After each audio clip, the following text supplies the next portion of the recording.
The Kenya Union of Post-Primary Education Teachers, Kuppet, has issued a 7-day ultimatum to the Ministry of Education to release capitation funds, failure to which school heads will be advised to shut down their institutions and send learners home. NTV's Ruth Sarmoy-Chesenge has the details for us. Learning in junior secondary is likely to face disruption over the next 7 days if the government fails to release school capitation funds. This statement from the Kenya Union of Post-Primary Education Teachers, Kuppet, comes barely 2 weeks after schools reopened for the first term of 2025. We are demanding that the government remits the capitation to schools within 7 days, failure to which we shall ask principals to close the schools.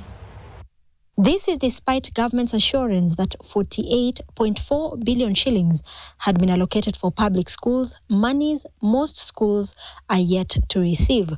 Kuppet, Deputy Secretary General, also blamed the Ministry of Education for disbursing 15,240 shillings per student, leaving a balance of 7,000 out of the 22,000 shillings expected per student.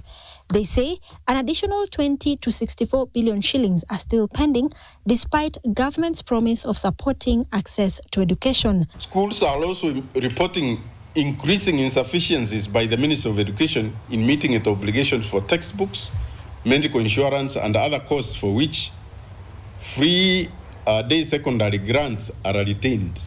And with the gradual phase-out of the 844 system, JSS tutors report feeling overburdened, currently facing a shortfall of over 50,000 teachers, despite efforts by government to recruit and deploy 70,000 teachers to JSS over the past 2 years. Classrooms in high schools have been left empty. The teachers have been left idle. The most qualified teachers, and particularly those who are in sciences, things like laboratories have nobody now to use, sports equipment, but now they find it prudent to push them into primary schools because of fear of capitation. They also warn that delays in the release of capitation to schools will see students deprived of food, books, and essential learning facilities, which could spark unrest. Ruth Sarmoy-Chesenge, NTV.